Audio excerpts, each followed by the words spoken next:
नमस्कार. मी प्राध्यापक प्रवीण गायकर, सहाय्यक प्राध्यापक मराठी विभाग, महात्मा फुले कला विज्ञान आणि वाणिज्य महाविद्यालय पनवेल. मित्रांनो, आज आपण आपल्या TYBAच्या सत्र 6 साठीची जी अभ्यासपत्रिका क्रमांक 7 आहे, जिचं नाव आहे मराठी व्याकरण, त्या मराठी व्याकरण या अभ्यासपत्रिकेच्या घटक क्रमांक 2 ची चर्चा करणार आहोत. या घटकाचं नाव विकरण असं आहे आणि यामध्ये आपण 4 विकरण शिकतोय: लिंग, वचन, विभक्ती आणि आख्यात. त्यातल्या विभक्ती विकरणाची आज आपण उजळणी करणार आहोत आणि त्याची ओळख करून घेणार आहोत. तर आपण सुरुवात करूयात. सगळ्यात पहिल्यांदा विभक्ती म्हणजे काय. तर बघा की आपण वाक्य बोलताना किंवा लिहिताना जे शब्द वापरतो ते त्यांच्या मूळ रूपांमध्ये बदल करून वापरत असतो. आता उदाहरणार्थ बघा की शाळा, बाई, सुधीर, काठी, मार असे शब्द एका पुढे एक ठेवल्यानं तसा काही अर्थ होत नाही. म्हणजे शाळा, बाई, सुधीर, काठी, मार शब्दांना अर्थ आहे, परंतु एका पुढे एक ठेवले म्हणून त्यांना अर्थ प्राप्त होत नाही. तर वरचं वाक्य पुन्हा एकदा आपण बघूयात की आपण वाक्य बोलताना किंवा लिहिताना जे शब्द वापरतो त्यांच्या मूळ रूपांमध्ये बदल करून ते आपल्याला वापरावे लागतात. उदाहरणार्थ कसं, तर शाळेत बाईंनी सुधीरला काठीने मारलं, अशी रचना आपण जर केली तरच आपल्याला त्या शब्दांच्या मागून जो अर्थ आपल्याला व्यक्त करायचा आहे तो आपल्याला व्यक्त करता येतो. आता मग विभक्तीची व्याख्या काय करता येते आपल्याला, तर वाक्यातील शब्दांचा संबंध दाखवण्यासाठी नाम आणि सर्वनाम यांच्या स्वरूपात जो बदल किंवा विकार आपण करतो त्याला व्याकरणात विभक्ती असं म्हटलं जातं. म्हणजे नाम आणि सर्वनाम यांच्या स्वरूपात आपल्याला बदल करावा लागतो किंवा विकार घडवावा लागतो. थोडक्यात काय, तर नामे आणि सर्वनामे यांचे वाक्यातील क्रियापदाशी किंवा इतर शब्दांशी येणारे संबंध ज्या विकारांनी दाखवले जातात त्या विकारांना आपण विभक्ती असं म्हणतो. ही विभक्तीची व्याख्या आपण सगळ्यांनी एकदा नीट लक्षात ठेवली पाहिजे. पुन्हा एकदा सांगतो की नामे आणि सर्वनामे यांचे वाक्यातील क्रियापदांशी किंवा इतर शब्दांशी येणारे जे संबंध आहेत ते ज्या विकारांनी आपण दाखवतो त्या विकारांना विभक्ती असं म्हटलं जातं. आता बघा की प्रत्यय आणि सामान्य यांच्यामध्ये काय फरक आहे. तर नामाचे किंवा सर्वनामाचे विभक्तीचे रूप तयार करण्यासाठी त्याला जी अक्षर आपण जोडतो त्याला आपण प्रत्यय असं म्हणतो. आणि प्रत्यय साधारणतः जो मूळ शब्द असतो त्याच्या मागे लागलेले असतात. आता पुन्हा मगाशी दिलेलं उदाहरण परत एकदा बघूयात आपण की शाळेत बाईंनी सुधीरला काठीने मारलं. या वाक्यामध्ये आलेली विभक्तीची प्रत्यय कोणकोणती आहेत बघा. शाळेत मूळ शब्द होता आपला शाळा, त्याच्यामध्ये त हा प्रत्ययाचा अक्षर आलेला आहे. पुन्हा मूळ शब्द होता बाई, त्याला नी हा प्रत्यय लागलेला आहे. सुधीर अशा प्रकारचा मूळ शब्द होता, त्याला ला हा प्रत्यय लागलेला. काठी अशा प्रकारच्या मूळ शब्दाला ने हा प्रत्यय लागलाय. तर मार या मूळ शब्दाला ले हा प्रत्यय सुद्धा लागलेला आपल्याला दिसून येतो. म्हणजे या वाक्यामध्ये जी प्रत्यय आपण वापरली ती आहे त, नी, ला, ने, ले. आता हे विभक्तीचे प्रत्यय लावण्यापूर्वी नामाच्या किंवा सर्वनामाच्या रूपात जो आपण बदल घडवतो त्याला आपल्याला सामान्य रूप म्हणायचं. म्हणजे तुम्ही म्हणाल की त हा प्रत्यय लागला, पण शाळे असा काही मूळ शब्द नव्हता आपला, शाळा हा मूळ शब्द होता. मग शाळे हे त्याचं जे रूप आपण तयार केलंय त्याला व्याकरणाच्या भाषेत सामान्य रूप असं म्हणतो. आणि या सामान्य रूपांनंतर प्रत्यय जोडून वाक्यामध्ये अर्थपूर्ण अशा प्रकारची रचना करण्यासाठी आपण ते शब्द तयार करत असतो.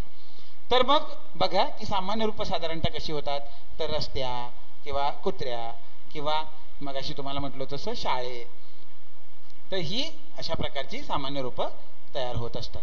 तर मग सामान्य रूप तयार झाल्यानंतर आपण त्यांना प्रत्यय लावतो आणि ह्या प्रत्ययांमुळे नाम आणि सर्वनाम यांचा वाक्यामध्ये वापर करण्यासाठी योग्य रूप जे आहे ते आपण तयार करतो.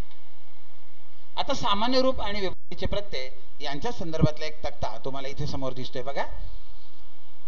एका बाजूला आपण विभक्तीची रूपं लिहिलेली आहेत. शिक्षकांनी, भावाला, रामाला, शाळेतून, बैलास, उंदराशी अशी ही विभक्तीची रूप आहेत. मूळ शब्द आहे त्यातला, तर तो त्याच्या पुढे लिहिलाय. म्हणजे शिक्षकांनी या विभक्तीच्या रूपातला मूळ शब्द आहे शिक्षक. भावाला या विभक्तीच्या रूपामधला मूळ शब्द आहे भाऊ. रामाला या विभक्तीच्या रूपामधला मूळ शब्द आहे राम. त्यानंतर शाळेतून या विभक्तीच्या रूपामधला मूळ शब्द आहे शाळा. बैलास या विभक्तीच्या रूपामधला मूळ शब्द आहे बैल. आणि उंदराशी या रूपामधला मूळ शब्द आहे उंदीर. आता बघा की सामान्य रूप होत असताना त्याच्यामध्ये आपण सुरुवातीला काय बदल घडवतो, तर शिक्षक या मूळ शब्दाचं सामान्य करत असताना शिक्षका असं रूप आपण तयार करत असतो. त्यानंतर भाऊ या मूळ शब्दाला भावा असं सामान्य रूप आपण करतो. त्यानंतर राम या मूळ शब्दाचं रामा, या मूळ शब्दाचं शाळे, बैल या मूळ शब्दाचं बैला आणि उंदीर या मूळ शब्दाचं उंदरा असं सामान्य रूप आपण तयार करतो. आणि त्यानंतर आपण विभक्तीचे प्रत्यय त्याला जोडतो. म्हणजे शिक्षकांनी भावाला रामाला शाळेतून बैलास आणि उंदराशी अशी विभक्तीची रूप आपण मूळ शब्दांना सामान्य रूपाचं रूप देऊन त्याला विभक्तीची प्रत्यय जोडून ही विभक्तीची रूप आपण तयार करत असतो. आणि ही रूप आपण वाक्यांमध्ये वापरून अर्थपूर्ण अशा प्रकारच्या रचना तयार करीत असतो. तर सामान्य रूप आणि विभक्तीचे प्रत्यय या ठिकाणी आपल्याला लक्षात येतात. आता मग विभक्तीचे हे जे प्रत्यय आहेत ते सुद्धा मराठी व्याकरणकारांनी एका विशिष्ट अशा प्रकारच्या क्रमाने आणि विशिष्ट प्रकारांनी आपल्याला दाखवलेले आहेत. तर विभक्तीचे हे प्रत्यय वेगवेगळ्या प्रकारांमध्ये कशा प्रकारे समाविष्ट आहेत ते आपण विभक्तीच्या प्रत्ययांच्या माध्यमातून बघणार आहोत. आता हा आहे विभक्तीच्या प्रत्ययांचा. बघा एका बाजूला विभक्तीची नावं लिहिलेली आहेत. आता ह्या नावांमध्ये ही जी तुम्हाला नावं दिसतात, प्रथमा, द्वितीया, तृतीया, चतुर्थी, पंचमी, षष्टी, सप्तमी आणि संबोधन. बऱ्याचदा बोलण्याच्या ओघात मुलं प्रथमा ते अष्टमी अशी नावं बोलून मोकळी होतात.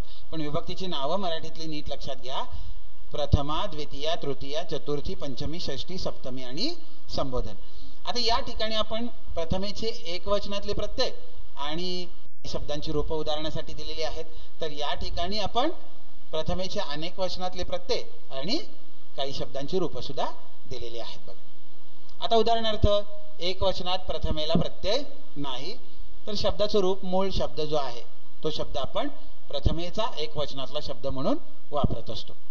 पण तेच अनेक वचनामध्ये आपण जरी प्रत्यय नसले तरी शब्दाचं रूप मात्र फूल असं न राहता फुले असं अनेक वचनी होतं.